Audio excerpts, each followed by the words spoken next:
How are you? My name is Jerry Virtuoso and welcome to Longwood Market. Today we're going to actually show you how fun preparing a holiday menu is going to be. Right? I mean, it's like this whole stress around Thanksgiving. Oh my God, how's the turkey going to come out? You're the stress of having people over, but I'm here to tell you that it's as easy as you think. So if you're worried about how much turkey to person you're going to need, the average rule is about 1 pound per person. But with leftovers, it's 1.5 pounds. And we're going to go over also how to cook the turkey. Right? So today I'm going to demonstrate for you taking out the backbone of the turkey. And the reason why we do that is to reduce the cooking time by half, at least. If you have a 16-pound turkey, traditionally you're going to have to put that in the oven, average 15 to 17 minutes to pound, which means you're going to have to cook it for over 4 hours. And with my method, I'm going to show you it's going to cook by half that way. This is a 16-pound turkey that we submerged. It's halfway, but we submerge it in water in our simple solution. You got a little bit of salt that we put in there with all the aromatics. You could use whatever you like. You know, I just put it with a little bit of thyme, a little bit of oranges, a little bit of lemons, carrots, onions. But feel free to put your own solution because that's just going to add to more flavor. If you like a little bit of cinnamon, you can put a little cinnamon sticks, juniper berries, you know, pineapples, any kind of aromatic would work. What I'm going to do here is I'm going to demonstrate how to take the backbone out of the turkey. And like I said before, it's not a very easy task. So I'm going to go in here and I'm going to show you. This is the backbone of the turkey, by the way.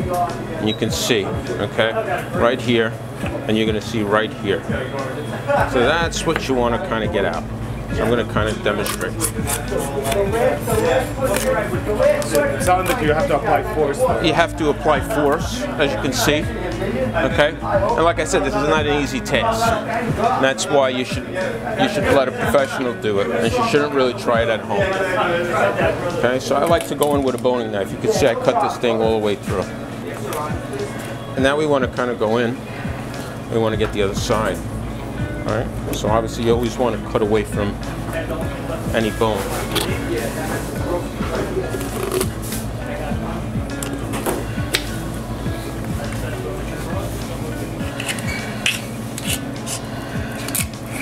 You just want to follow it. And like I said, it's not an easy task. Usually some people use a cleaver, they use a kitchen shears. I'm opting to use the butcher's way of doing it. So as you can see, I've just kind of showed you what I did here, and this is the backbone right here. Right? So you want a lot of force. Right? So I'm doing a little bit slow just to show you. And like I said, this is not easy at all. But with a little bit of experience, you need to do it. And here we go.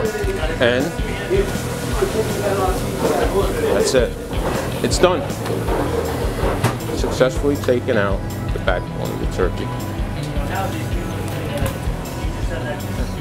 So now we're going to go in, and a lot of people kind of flatten it, which is, like I said, a very hard item. And a lot of people place it in a roasting pan, which I'm going to show you in a minute, like this. So the idea is you kind of want to get this turkey here, pull the wings underneath, and kind of lay it. So the idea, people kind of cook it this way in the pan. I'm going to demonstrate how to do it and put it in the pan, but what I just want to show you a little idea of what people do. And what I'm doing here is cracking a little bit of the bone, and that is how people would cook this bird. So this part here, obviously, we're going to use for our stock that we're going to make, and usually you make the stock a day before. Because it's really something that, you know, if you do the day of, you know, you want to, you know, it's going to be really hard to make your gravy for the stock. So you usually want to cook that the day before. So what we have here is a perfectly butchered turkey, and it's ready to go in the oven. So what I've done here, I just want to explain a little bit here about the vegetable. We just cut some carrots here, some celery, and some onions. They call that a basic mirepoix. Fancy word for it. And the reason why we did that to create a little bit of steam so that the turkey doesn't, all the drippings and everything, when they go in the pan, they don't burn. And a lot of people use this as their base for their stock to make their gravy, which you can do that as well. So we're going to go in, a lot of people use butter. I don't like to use butter. honest, I like to use a little bit of more of a healthy option. So I'm going to go in with a little bit of olive oil. Okay. You just want to rub that in a little bit nice. You can pretty much go inside the actual skin too. Just get that nicely inside the skin. And then we're just going to give it a little bit of flavor. I'm going to go in a little bit of salt. Garlic. This here. Always fresh herbs always helps. I like to put a little rosemary.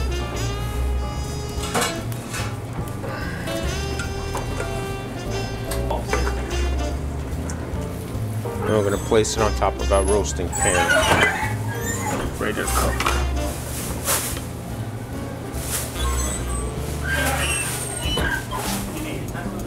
Right, so now here we go. I'm going to show you how to make the best holiday turkey ever. And simple, 2 steps. Preheat your oven to 500 degrees. Right? Place the bird in at 500 degrees for about 25 minutes. Then what we're going to do, we're going to drop down the temperature to 350 degrees. And we're going to cook it for the remaining time. Now, a lot of people, if you want to keep the breast even more moist, you can opt to put aluminum foil in between here, or if you like pork, you know, you could put thin coats of bacon on the breast, right? But it's going to cook at a nice time. And what you want is 161 degrees in the breast and about 180 degrees in the leg. And you should always get yourself an instant read thermometer. That's like the first key for any holiday cooking of this type. You should always get one. And when it's 161 in the breast, it's pretty much cooked.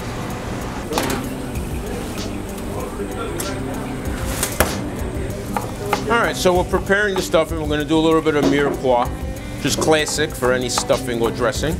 And basically, mirepoix is just a little bit of carrot, celery, and onion, and we're going to sweat it out. It's essential for any soup, stocks, and it gives a great flavor to our stuffing. And we're going to be preparing today a pork stuffing.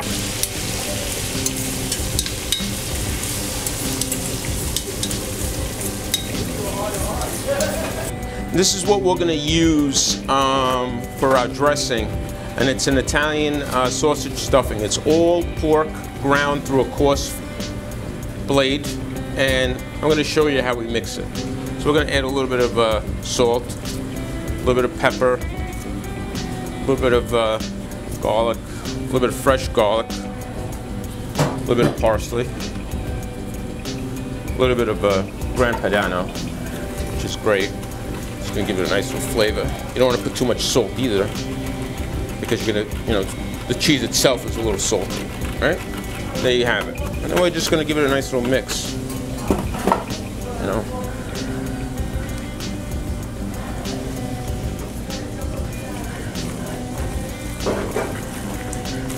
You want to make sure it's nicely mixed and incorporated. And you're going to have that nice balance of all herbs, a little bit of rosemary, a little bit of parsley, a little bit of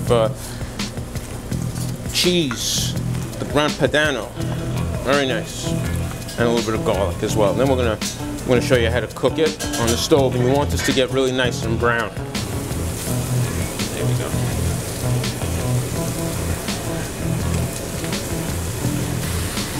You don't let that nice vegetable there, it's absorbing its nice little color. See, it's getting nice and brown. Look at that. Beautiful. All right, so we're cutting bread for our stuffing. You want to use a serrated knife. Much easier to cut. And here we go. Put them in nice little cubes. And we're going to toast them in a nice little sheet pan, just till they're nice and brown. And this is what it's going to look like. And this, I have some bread that I actually toasted earlier on. And this is what the finished product is going to look like. As we mentioned earlier, we wanted to get a nice brown. You know, we wanted to brown up the pork. So let's see. Oh, beautiful.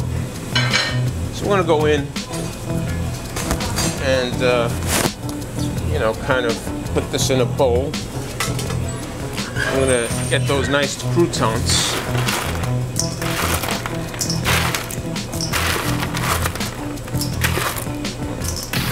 I like a nice little mix there. Put those nice little toasted croutons in there. Beautiful.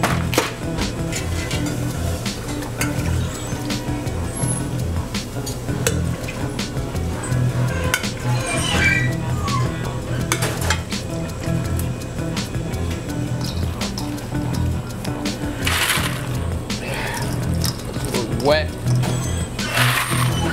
bread. Oh God, just getting hungry thinking about this. So.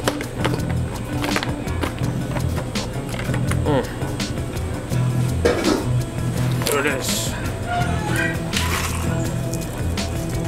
Cooking here, nice little Brussels sprouts with a little bacon going on, and we incorporated that turkey stock we have on the stove going in there as well. I love that. It's just, you know, really beautiful side dish, Brussels sprouts. And here, I just have a simple cranberry sauce going. Really, 1 cup of sugar, 1 cup of cranberries, and 1 cup of water. And that's it. You just let it go for about 30 minutes. Really simple.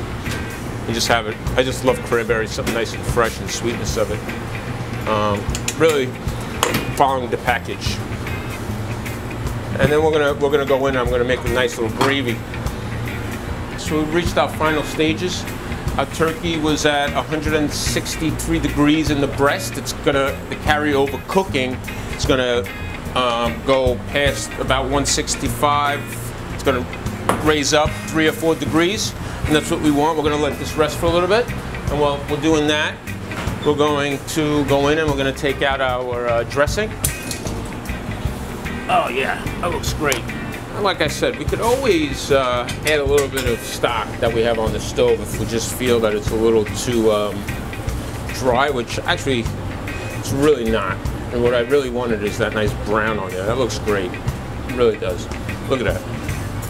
Oh, you got that. It's not soggy at all. It's crunchy. I always love me some sweet potato with marshmallows. And cooking on the stove, I always love some nice Brussels sprouts with bacon that we made here. Really nice.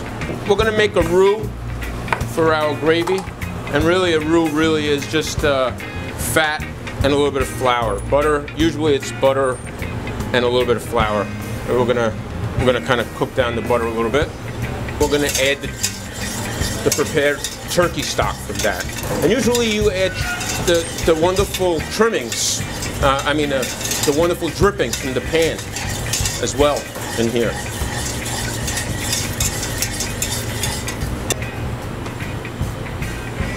We're gonna go in there, and we're gonna add our flour a little bit at a time.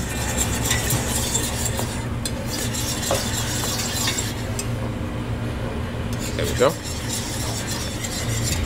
I have some actually this wonderful mushroom that I picked up at the farmer's market with my wife on Sunday. It's called Canada mushroom, and I think I'm going to try that today. You know, like I said, I opted to put all the drippings of the turkey inside the stock itself. So with that, we're going to kind of go in and we're going to add our turkey stock a little bit at a time. Look at that. Oh, and you can already see that it's really getting nice and thick.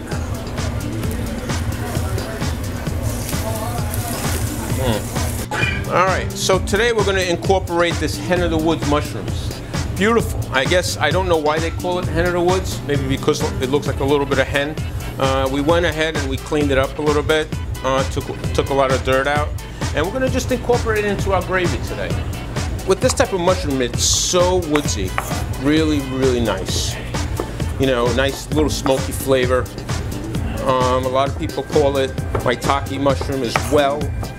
But we're going to go ahead and, I love mushrooms in a gravy, so we're going to go ahead and we're just going to kind of add this to our already made gravy. We're going to go ahead and add these mushrooms. Wow, look at that. That looks great. And like I said, it doesn't really need to be cooked. We're going in and we're going to cut the breast down in half And let's see how it came out. Wow. Well, that's perfect. Look at that. That's just beautiful. It really is. I mean, you got that nice golden skin, right? It's perfectly cooked.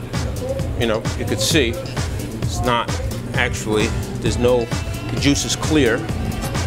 So it's actually beautifully cooked on both sides. And this, like we said, actually cooked in about an hour and a half. All right, here it is, ladies and gentlemen. Thanksgiving dinner.